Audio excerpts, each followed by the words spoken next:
Let's start today's class. In today's class, first we will do few current affairs. Let's start with today's first current affair, that is, how does India get its national flag? National flag के related we will deal. All about national flag, कैसे India को national flag बना, कैसा India का जो national flag है, India के national flag में कौन से कलर्स हैं एंड बीच में जो सर्कल्स हैं कितने स्पोक्स हैं,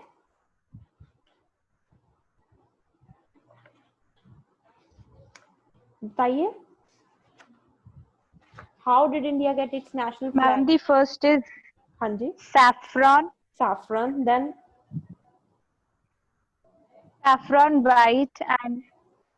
white and green, and okay, it has 24 spokes representing the 24 hours in a day. okay. And ये कब 22 जुलाई 1947 को जब कॉन्स्टिट्यूएंट असेंबली के मेंबर्स ने मेट हुए, they met in a conference, like उन्होंने एक कॉन्स्टिट्यूशन हॉल में मीट किए, तो इनका एजेंडा क्या था? मेन फर्स्ट आइटम थी जो इंडिया के लिए, फ्री इंडिया के लिए नेशनल फ्लैग चूज करना. Okay, understand? Yes, ma'am. It was propose that national flag India का जो हॉरिजॉन्टल ट्राई कलर का होगा, जिसमें डीप सैफरन होगा, देन वाइट होगा, देन डार्क ग्रीन होगा इक्वल प्रोपोर्शन में, बीच में जो नेवी ब्लू कलर का जो एक चरखा को रिप्लेस किया एक चक्कर में, अशोक चक्कर है, जो हमारे सारनाथ लॉइंग कैपिटल है, जो सारनाथ लॉइंग कैपिटल है उसके अशोका ने बनाई थी. Like it's one of the world, इसकी यूनेस्को की world heritage site lion capital है अशोका का, जहां से एम्बलम लिया गया है, वहां पे है जो प्रेजेंट है चक्कर ये उसी पे था, उसको वहां से इसको कॉपी किया गया. ओके, अशोका थे जो हमारे सारनाथ में यूपी में, वहां पे जो इनका ये एक प्लेस है, लेकिन उन्होंने ये बनाई हुई है लॉइन कैपिटल, वहां पे एम्बलम भी है, ये जो थ्री लॉइंस है फेस किए हुए खड़े, ऑल दैट यहाँ से कॉपी किया गया है, इन्होंने ये कॉपी कर लिया उसके बाद. ठीक है जी, ओके. Am I audible? किसी को कोई इश्यू तो नहीं है?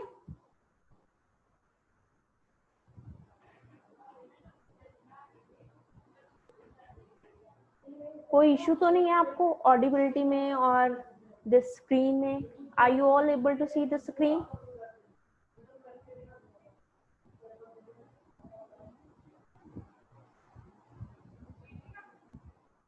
Okay, let's start. इंडिया का जो फर्स्ट नेशनल फ्लैग कैसा था? इंडिया का first national flag reportedly design किया था सिस्टर निवेदिता ने. Who was that डिसिपल किसकी थी? स्वामी विवेकानंद की डिसिपल थी सिस्टर निवेदिता. इन्होंने डिजाइन किया था ये हमारा इंडियन नेशनल फ्लैग 1904 to 6 के बीच में. एंड ये फर्स्ट नेशनल फ्लैग है, इसको जो हॉइस्ट कब किया गया? 1906 में कोलकाता में ग्रीन पार्क जो पारसी बगन स्क्वायर है, ग्रीन पार्क, वहां पे इसको हॉइस्ट किया गया. एंड जो हमारा इसमें 3 स्ट्रिप्स थी, एक हॉरिजॉन्टल, एक रेड, उसके नीचे येलो, उसके नीचे ग्रीन, जिसके मिडल में वंदे मातरम रिटन था. एंड ये design, it is believed that ये किसने डिजाइन किया है? सचिंद्रा प्रसाद बोस ने एंड हेमचंद्र कानूगो ने ये डिजाइन किया था, जो हमारा फर्स्ट नेशनल फ्लैग है. Okay, which I am talking about. Horizontal strip थी, रेड थी, देन येलो, देन ग्रीन, बीच में वंदे मातरम रिटन है. एंड इस पे जो रेड स्ट्रिप पे जो क्रेसेंट का सिंबल है एंड सन का सिंबल है. एंड ग्रीन स्ट्रिप पे इस पे क्या है? हाफ ओपन लोटसेस हैं. एंड नेक्स्ट ईयर मैडम कामा थी, उन्होंने जो एंड उनका ग्रुप था रेवोल्यूशनरीज का, उन्होंने हॉइस्ट किया नेशनल फ्लैग को, इंडियन नेशनल फ्लैग को जर्मनी में. This was the first Indian flag to be hoisted in a foreign land. Okay. Next year 1907 में जो हमारा 6 में फ्लैग बना, सचिंद्रा जी ने जो किया था, इसको नेक्स्ट ईयर जो मैडम कामा ने क्या किया, हॉइस्ट किया। It's the first Indian national flag जो जर्मनी में जो किसी फॉरेन लैंड पे हॉइस्ट हुआ था। देन उसके बाद हमारे पास 1907 में जब 5 में पार्टीशन की बात चल रही थी, स्वदेशी मूवमेंट आई। Then we are having Lokmanya Tilak and Annie Besant ने क्या स्टार्ट किया, होम रूल लीग। वहां पे इन्होंने क्या किया, होम रूल लीग के मूवमेंट के पार्ट के तौर पे जो अपना नेशनल फ्लैग था, जो न्यू नेशनल फ्लैग था, इसको अडॉप्ट कर लिया। Okay. Who was the Governor General of India when Bengal was partitioned in 1905? Who was the Governor General of India?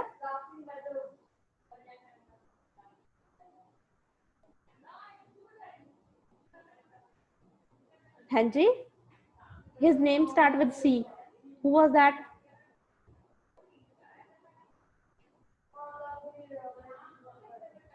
He was Curzon, Lord Curzon थे। And अगर हम doctrine of lapse की बात करें, do you know what is doctrine of lapse? Doctrine of lapse like जिस वजह से Britishers की फाइट हुई थी रानी ऑफ झांसी के साथ। रानी ऑफ झांसी का खुद का कोई सन नहीं था ना, ही वांट्स टू अडॉप्ट, और ये इन्होंने ब्रिटिशर्स ने ये पॉलिसी बनाई थी डॉक्ट्रिन ऑफ लैप्स। इसके अकॉर्डिंगली क्या था डॉक्ट्रिन ऑफ लैप्स के, कि आप जो अपना अडॉप्टेड सन है उसको आप अपनी प्रॉपर्टी नहीं दे सकते, वो आपका लीगल हेयर नहीं होगा। आपको अपना खुद का नेचुरल जो चाइल्ड होना चाहिए, अगर अडॉप्टेड है तो उसको प्रॉपर्टी नहीं मिलेगी। इसी बात पे जो इनकी फाइट हुई थी ब्रिटिशर्स की विद रानी ऑफ झांसी। जी डॉक्ट्रिन ऑफ लैप्स किसकी पॉलिसी थी? It's the policy of Lord Dalhousie. Very good, Lord Dalhousie की पॉलिसी थी डॉक्ट्रिन ऑफ लैप्स। अभी हम नेशनल फ्लैग का डिस्कस कर रहे हैं। इंडियन जो होम रूल मूवमेंट बनाई थी एनी बसंत ने एंड लोकमान्य तिलक ने, उन्होंने जो अडॉप्ट किया हमारे नेशनल फ्लैग को as part of this home rule movement. Okay.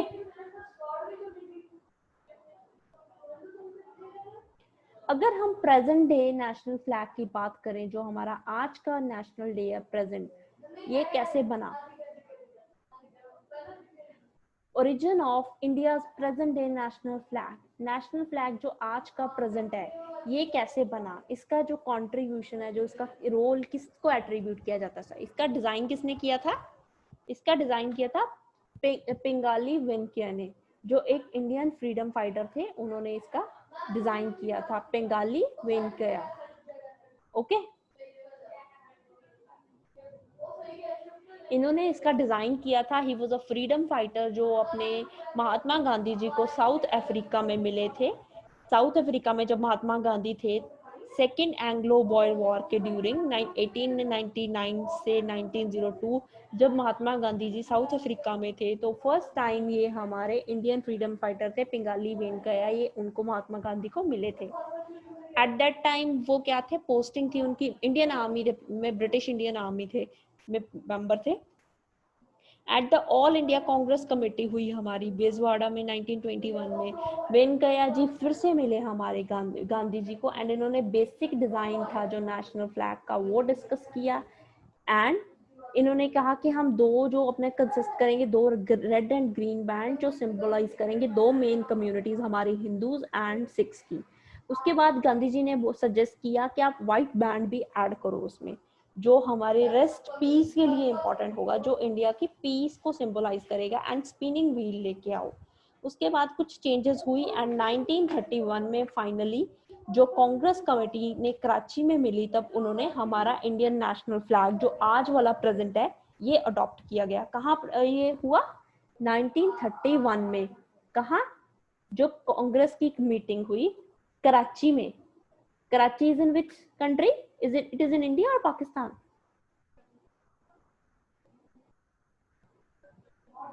Karachi is present day which country का पार्ट है, इंडिया और पाकिस्तान?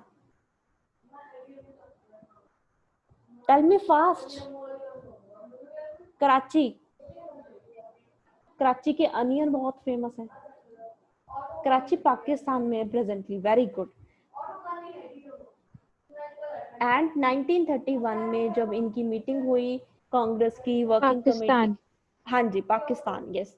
तभी इन्होंने डिसाइड किया कि we should adopt this national flag. And ये प्रेजेंट डे वाला नेशनल फ्लैग किसने डिजाइन किया हुआ है? Who has designed this national flag present day वाला? अभी बताया मैंने आपको, पिंगाली वेंकैया। ओके,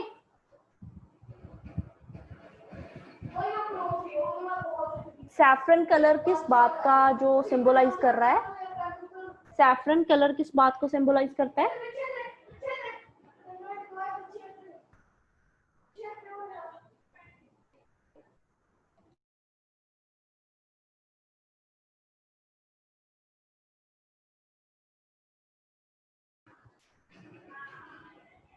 ये सैफरन कलर किस बात का प्रतीक है, किस चीज को डिनोट करता है?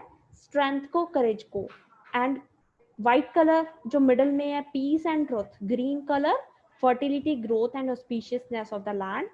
एंड ये अशोक चक्र है, दैट इज इसके 24 स्पोक्स हैं। ये किस चीज का सिंबलाइज कर रहा है? जो life in the movement and death in stagnation, उसको कर रहा है symbolise. Okay, this was all about national flag. And next हमारे पास है ये वाला Galapagos island. Where is Galapagos island?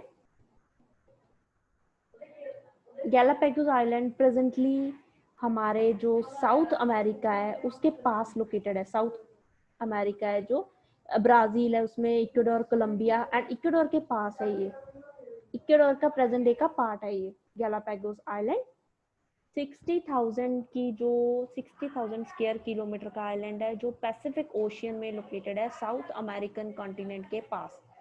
जहाँ के टॉर्टोइज हैं फेमस गैलापागोस, जो स्पेनिश में बोलते हैं, इनको give the islands it's name. Ecuador जो गैलापागोस को एक वाइल्ड लाइफ सेंचुरी बनाया हुआ है, इक्वाडोर कंट्री का पार्ट है, इसीलिए इन्होंने एक गैलापागोस आइलैंड एक वाइल्ड लाइफ सेंचुरी बनाया 1935 में। एंड इसके बाद ये सेंचुरी नेशनल पार्क बन गई 1959 में।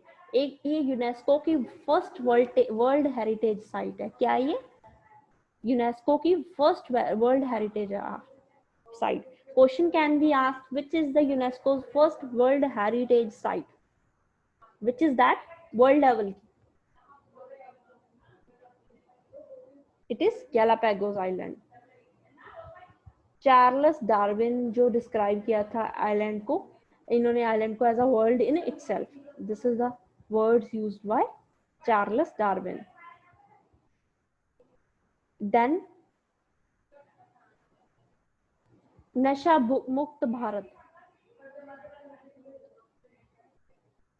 नशा मुक्त भारत, नशा मुक्त भारत किसकी कैंपेन है? ये रिसेंटली कैंपेन चलाई है किसने? Ministry of social justice and empowerment ने। ओके, इसका मेन पर्पस क्या है?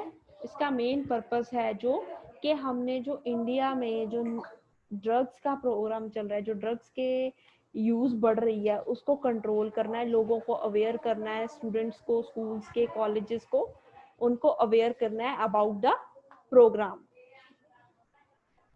नशा Mukt Bharat campaign, union ministry of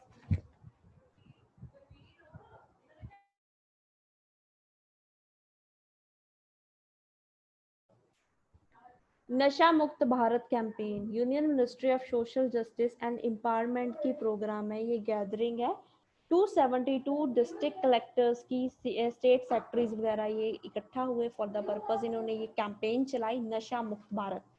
examiner can ask you it's related to which ministry? किस मिनिस्ट्री की कैंपेन है ये? मिनिस्ट्री ऑफ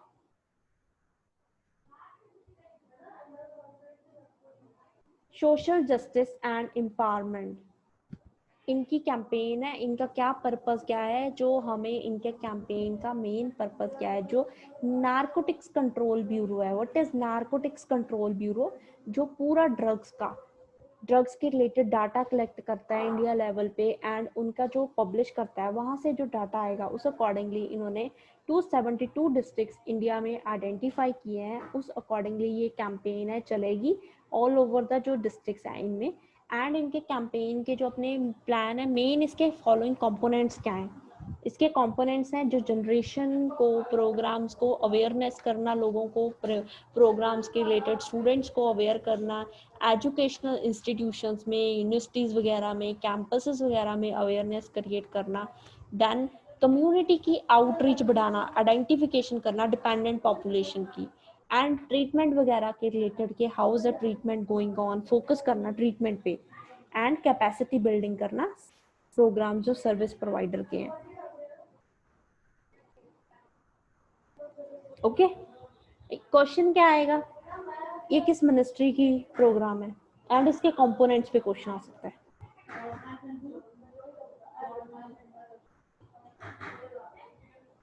व्हाट इज ये कैलाशवरम, जो कैलाशवरम मैंने उस दिन आपको एक प्रोजेक्ट बताया था, पोलावरम प्रोजेक्ट, कौन सी स्टेट का प्रोजेक्ट है? पोलावरम प्रोजेक्ट किस स्टेट में प्रोजेक्ट चल रहा है?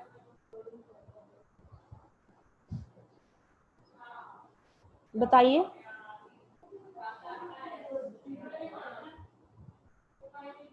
पोलावरम प्रोजेक्ट किस स्टेट का प्रोजेक्ट है? ये आंध्रा में चल रहा है, on the river Godavari river पे, आंध्र प्रदेश का प्रोजेक्ट है।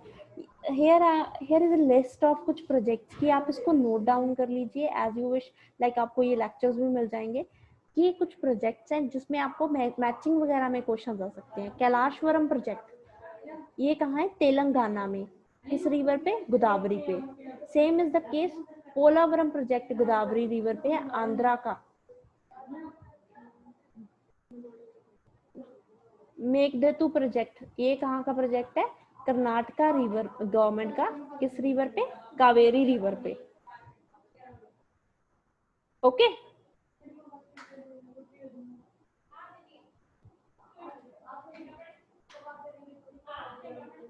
कैलाशवरम प्रोजेक्ट तेलंगाना स्टेट में है, गोदावरी रिवर पे। मेघदूतम प्रोजेक्ट है, डैम प्रोजेक्ट, कर्नाटका गवर्नमेंट का प्रोजेक्ट है, कावेरी रिवर पे। पोलावरम प्रोजेक्ट है गोदावरी रिवर पे, किस स्टेट का? आंध्रा का। ओके,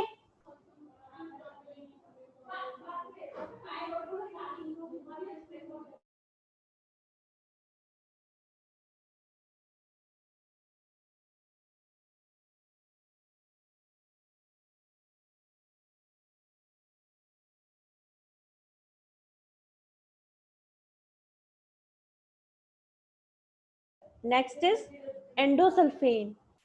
इंडोसल्फेन का ट्रेड नेम क्या है? Its trade name is Thiodan. Thiodan as check spelling, ये रहे स्पेलिंग थायोडन। ये क्या है? इंसेक्टिसाइड है जो कार्सोजेनिक है, जो सुप्रीम कोर्ट ने इस पे मैन्युफैक्चर पे, सेल पे, यूज पे through out the India ban लगाया हुआ है। Through out the India ban क्यों लगाया गया? Because it's carcinogenic in nature, and इसको लिस्ट किया गया है बोथ रोटरडैम की कन्वेंशन पे भी एंड स्टॉकहोम की जो कन्वेंशन है, परसिस्टेंट ऑर्गेनिक पोल्यूटेंट्स की जो कन्वेंशन है उसके रिलेटेड। एंड ये कार्सिनोजेनिक है, कैंसर कॉज करता है, इक्वेटिक एनिमल पे भी इसका इफेक्ट है, दैट इज वाई इसको क्या किया गया है, ये इंसेक्टिसाइड है एक, एंडोसल्फेन, इसको बैन किया हुआ है। ओके, क्वेश्चन आएगा व्हाट इज ये endosulfan recently seen in the news is what?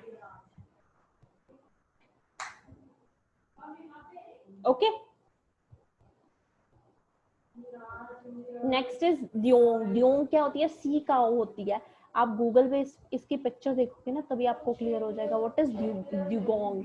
एक एक क्या है ये? एक सी काऊ है जो एग्जिस्ट कर रही है, स्पीसीज है, only existing species, herbivores mammal है जो एक्सक्लूसिवली सी में रहता है। इंडिया में भी ये फाउंड होता है, सी में रहने वाला हार्बीवोरस मैमल है। हर्बीवोर्स मैमल्स क्या होते हैं? हर्बीवोर्स क्या होते हैं? हर्बीवोर्स, कार्निवोर्स, ओमनिवोर्स का क्लियर है? What are herbivores, carnivores and omnivores? Herbivores क्या ईट करते हैं?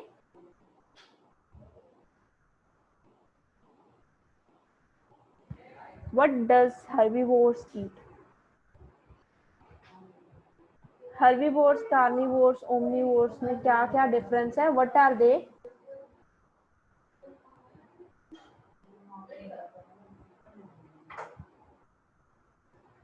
नहीं पता, मैं बताऊं? ठीक है जी, हर्बीवोर्स प्लांट ईट कर रहे हैं एंड ओमनिवोर्स कार्निवोर्स क्या कर रहे हैं? ओमनिवोर्स फ्लैश वगैरह एंड कार्निवोर ओमनिवोर्स दोनों फ्लैश वगैरह, एंड कार्निवोर्स क्या ईट करते हैं? चेक करना है इनको, हर्बीवोर्स कार्निवोर्स ओमनिवोर्स। देन ये हर्बीवोर्स मैमल है जो एक्सक्लूसिवली सी में रह रहा है एंड हर्बीवोर्स मैमल है। IUCN का स्टेटस क्या है इसका? वल्नरेबल। एंड ये शेड्यूल 1 में आ रहा है wild life protection act. What is wild life protection act? ये इंडिया का कोई लॉ है, वाइल्ड लाइफ की प्रोटेक्शन के रिलेटेड है, जो शेड्यूल्स में डिवाइड किया हुआ है, एनिमल्स को उसकी कैटेगरीज में रखा हुआ है, शेड्यूल 1 2, लाइक कौन से एक्सटिंक्ट हैं, किनका स्टेटस वल्नरेबल है, ऑल दैट। एंड ये बॉर्न कन्वेंशन में भी आया हुआ है।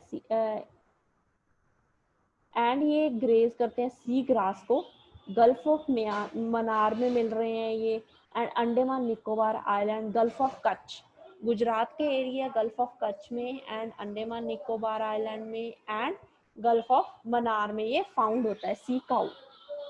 ओके,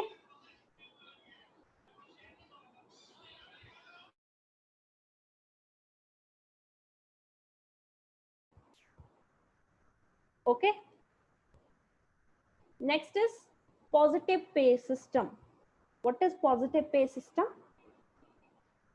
आपने रिसेंटली देखा होगा व्हाट इज द फॉर्मेट, कि जो क्या फॉर्मेट होता है, जो लाइक आपने चेक लगाया बैंक में, आपकी चेक की अमाउंट 50,000 से ज़्यादा है, तो उस केस में आपको चेक क्लैरिफाई करने से, क्लियर करने से पहले, जो आपने किसी को अपना चेक दिया हुआ है, तो जो अपने बैंक अथॉरिटीज़ क्या करती हैं, उस पर्सन को पर्सनली कॉल करती हैं एंड वो बैंक में आके उसकी परमिशन देता है कि यस ये मैंने चेक दिया है, this is the case. Okay, उस चीज को बचाने के लिए, टाइम को सेव करने के लिए, मनी को सेव करने के लिए ये क्या लाया गया है? Positive pay system. RBI ने ये इंटेंशन बताई है, अपनी स्टेट की है कि they will go for this positive pay system. What is positive pay system? इसमें क्या है, ऑनलाइन सिस्टम चलेगा। लाइक आपने ऑनलाइन सिस्टम, लाइक फ्रॉड्स को एंड करने के लिए, कि लाइक पर्सनल जो पर्सन की इनकन्वीनियंस है, लाइक जाना आना पड़ता है, उस केस को प्रोटेक्ट करने के लिए ये क्या सिस्टम लाया गया? RBI ने स्टार्ट किया है ये न्यू सिस्टम, लाइक इंटेंशन किया, अभी स्टार्ट नहीं किया, स्टार्ट करने का आइडिया दिया है, that is positive pay system. इसमें क्या होएगा, आपको जैसे ऑनलाइन सिस्टम हो जाएगा, ऑनलाइन आपका जो अपना ऑनलाइन बैंक का ऐप वगैरह होता है, वहाँ पे अपना details भरोगे under the positive pay system, कि आपने किस बेनिफिशियरी को, पर्सन का नेम क्या है, कौन सा चेक नंबर उसको इशू किया है, फॉर व्हाट पर्पस, ये सब कुछ आप ऑनलाइन भर दोगे। तो जब आपका चेक बेनिफिशियरी लेके बैंक में जाएगा, तो आपको वो पर्सनली कॉल करने की जरूरत नहीं पड़ेगी उनको, वो चेक कर लेंगे कि ऑनलाइन डिटेल है, ये वाला चेक नंबर है, ये पर्सन का पेही नेम है, ये अकाउंट नंबर है, ये अमाउंट है, everything is given in detail. तो उस केस को वो डेट वगैरह एवरीथिंग चेक करके मैच करने के बाद इशू कर देंगे अमाउंट।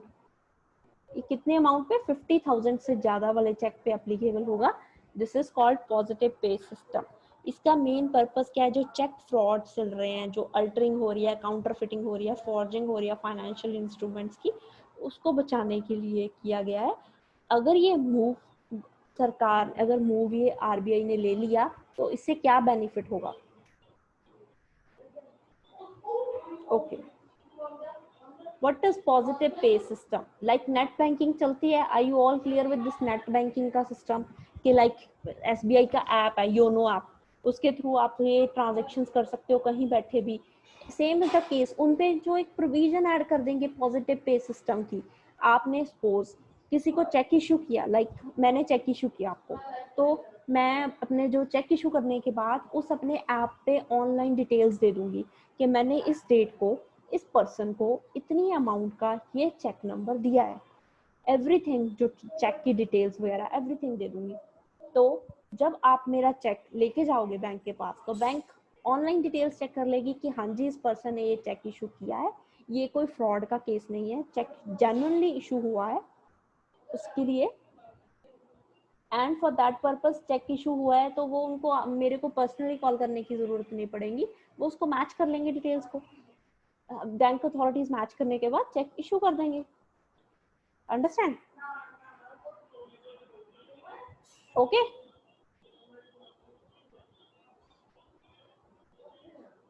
सो इस सिस्टम से अगर ऐसा सिस्टम हुआ, आरबीआई ने ये अडॉप्ट किया था, उस केस से जो कहते हैं जो Yes, ma'am. 20% टोटल चेक्स हैं जो वॉल्यूम में ऑल ओवर द इंडिया में चल रहे हैं, उससे 20% चेक इंडिया के कवर हो जाएंगे and 80% cheques by value cheque हो जाएंगे। वॉल्यूम में अगर 20% ही इंडिया के कवर होंगे, वैल्यू की जो पैसे वाली वैल्यू में देखें तो 80% जो चेक्स कवर हो जाएंगे इंडिया में, अगर ऐसा सिस्टम चलता रहा। ऐसा सिस्टम इन्होंने अडॉप्ट किया बैंक में। Okay, this is the positive pay system. ये देख लो कि इसकी वैल्यू कितने की है, ये क्वेश्चन आ सकता है कि इट्स अप वैल्यू एप्लीकेबल है on the any cheque value on the any amount. No, इसकी वैल्यू है 50,000 से लेके अबव वाले जो चेक्स हैं उन पे एप्लीकेबल है। एंड आपको ये डिटेल्स देनी पड़ेंगी, चेक नंबर, जो इशुएंस डेट है, जो पेई का नेम है, अकाउंट नंबर, जो अमाउंट पेएबल है, विद जो आपने अपना इंस्ट्रूमेंट है, जो आपने इमेज देनी है उसकी फोटो भी अपलोड करनी है on the back side and front side. Positive pay system है, उसको आप उसके ऊपर प्रॉपर डिटेल्स दोगे, फोटो भी दोगे अपने चेक की। Okay,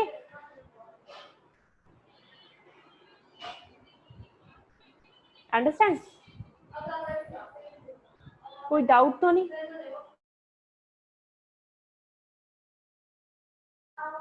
Is there any doubt in this topic? What is the time now? It's 2:31. Let's start with our current portion, static portion.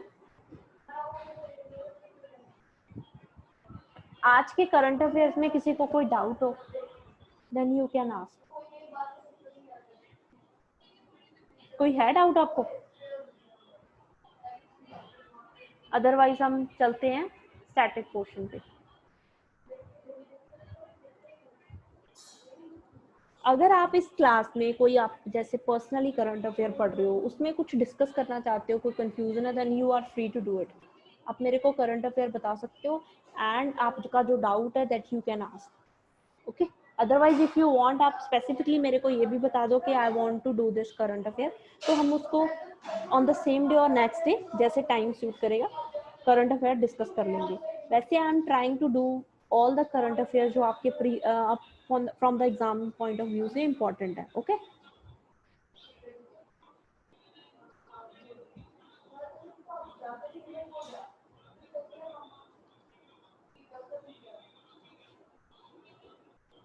Let's start. अगर ज्योग्राफी का पोर्शन,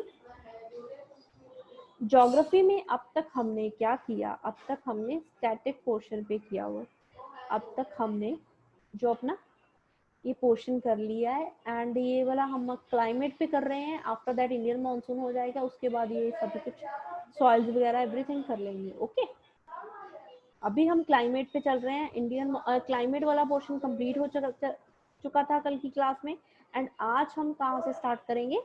इंडियन ओशन वाले portion से, Indian monsoon वाले portion से। ये basic सा climate का portion complete हो चला था, अभी हम ये दूसरे वाले पोर्शन, ये थोड़ा सा ये रह गया था। चलिए ये कर लेते हैं पहले। ये हमने कल ITCZ किया था, ITCZ में किसी को कोई कंफ्यूजन है? ITCZ हमने कर लिया था। उसके बाद ये समर, जो प्रेशर वगैरह विंड्स हैं समर सीजन में, वो मिसिंग था।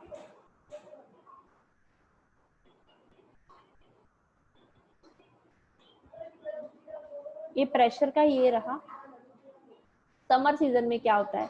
समर सीजन में वही था, ITCZ वाला सेम शिफ्ट हो रहा है। ITCZ ऐसे होता है 20 to 25 डिग्री पे। जब ये ऊपर जाएगा समर सीजन में, ये नॉर्थवर्ड शिफ्ट होगा, तभी हमारे इंडिया में मॉनसून आएगा। विंटर सीजन में ये साउथवर्ड शिफ्ट हो जाता है, इक्वेटर पे चला जाता है। This is a pressure belt. And उसके बाद जनरली बिलीव किया जाता है कि यही ITCZ एंड जेट स्ट्रीम में रिलेशन है। जो लो प्रेशर की एरिया होती है, जो जेट स्ट्रीम ITCZ है, लो प्रेशर की बेल्ट है, ये अट्रैक्ट कर रही है विंड्स को डिफरेंट डायरेक्शन से। ओके, इंडिया के मॉनसून में इन दोनों थिंग्स का, ITCZ का ऊपर जाना एंड जेट स्ट्रीम्स का, दोनों का बहुत इंपॉर्टेंट रोल है। जेट स्ट्रीम्स कैसे चल रही हैं? Jet stream easterly jet stream है, southern part of the peninsula पे चल रही हैं and normally north of 30 degree north latitude पे अपर एटमॉस्फेयर में, ये अपर एटमॉस्फेयर में चल रही हैं। Easterly jet stream and tropical cyclones, यही समर सीजन में ट्रॉपिकल साइक्लोन्स, जैसे विंटर में हमने देखा था कि ट्रॉपिकल साइक्लोन्स जो फ्रीक्वेंसी है इंडिया में आ रहे हैं बट थोड़े वीक होते हैं, विंटर में ज़्यादा स्ट्रॉन्ग होते हैं। ये ईस्टर्ली जेट स्ट्रीम है, ये ट्रॉपिकल डिप्रेशन स्टीयर कर रही हैं एंड ये डिप्रेशन इंपॉर्टेंट रोल प्ले कर रहे हैं मानसून में एंड ये थोड़े वीक होते हैं मानसून जो अपने आते हैं। ट्रॉपिकल साइक्लोन्स जो बे ऑफ बंगाल वगैरह में, इंडियन ओशन में साइक्लोन्स ओरिजिनेट होते हैं, they are weak. Indian monsoon का जो मैंने आपको बताया, साउथ वेस्ट मानसून आ रहा है इंडिया में। South west monsoon all over the India को कवर करता है, पूरे इंडिया में रेनफॉल होता है। ये हमारा दो ब्रांचेस में डिवाइड हो जाता है, एक अरेबियन सी ब्रांच, एक बे ऑफ बंगाल ब्रांच। पूरी ब्रांचेस इंडिया को कवर कर लेती हैं बट हमारा एक पोर्शन है इंडिया का जो all over the year like south west monsoon से, जिसमें रेन नहीं होती, विच इज दैट रीजन। कौन सी स्टेट है ये? लाइक आप ट्रॉपिकल साइक्लोन्स वही इंडियन ओशियन में, बे ऑफ बंगाल में आते हैं ना।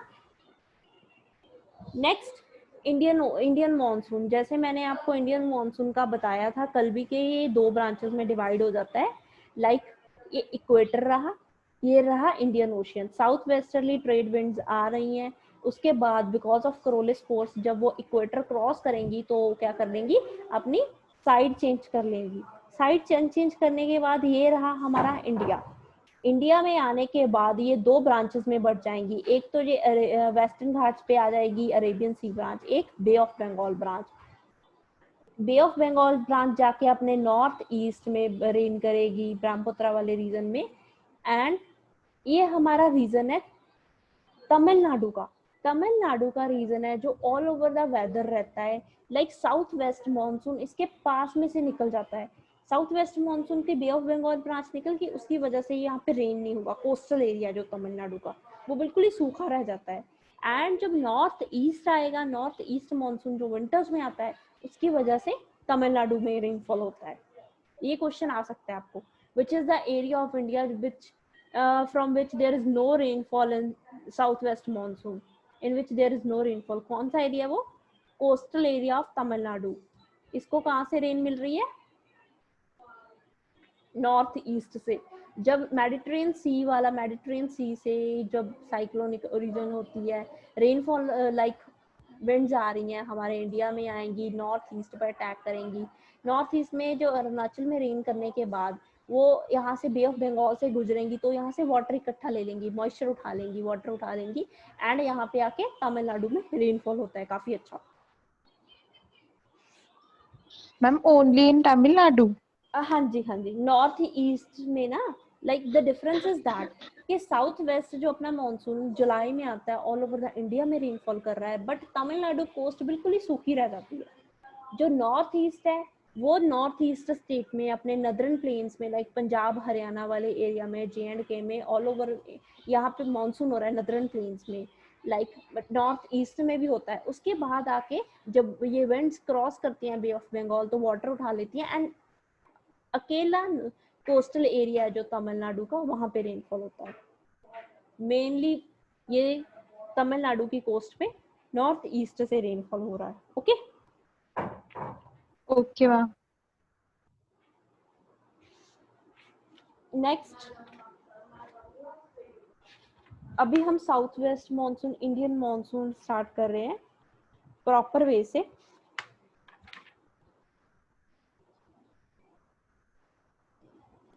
अगर हम ऑनसेट ऑफ मानसून देखें, मानसून की ऑनसेट कब होगी?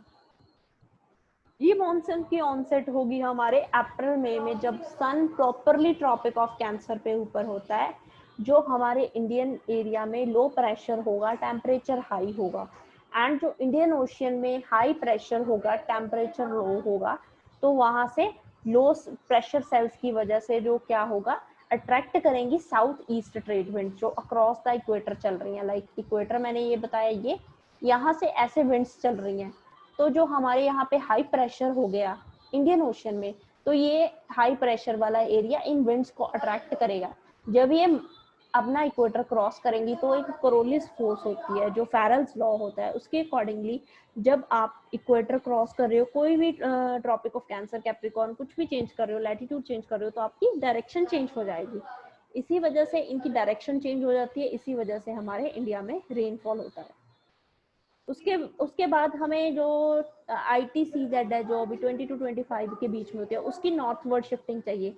जब वो नॉर्थवर्ड शिफ्ट करेगी एंड जेट स्ट्रीम्स हैं जो हमारे अपर एयर एटमॉस्फेयर में चल रहे हैं, जेट स्ट्रीम्स, उनकी शिफ्टिंग होगी नॉर्थवर्ड, तभी हमारे पास रेनफॉल होगा। Ma'am please explain once again. Like ये रहा इक्वेटर, ओके, विंड्स यस आ रही मैम। हैं, विंड्स आ रही हैं, ऐसे विंड्स नॉर्मली चल रही हैं। हमारे इंडियन ओशन में क्या बना, लो प्रेशर, क्या बना, low pressure and high temperature, अप्रैल मई में होता है ना। इंडियन ओशन में yes hi ma'am. High pressure बन गया। इंडियन ओशन में हाई प्रेशर बनने की वजह से ये इन्होंने इस विंड्स को अट्रैक्ट किया एंड ये विंड्स अट्रैक्ट हो गई। उसके बाद ये जब फेरल्स लॉ फॉलो करेंगी, जब इक्वेटर के इस तरफ आएंगी, तो ये अपनी डायरेक्शन चेंज कर लेंगी। ओके, उसके बाद ये सभी कंडीशंस होगी, हमारे यहाँ पे लो प्रेशर बन गया। उसके बाद ये ITCZ है वो कहाँ शिफ्ट होएगी, वो नॉर्थवर्ड शिफ्टिंग हो जाएगी। And jet streams and ITCZ की हमें नॉर्थवर्ड शिफ्टिंग जरूरी है।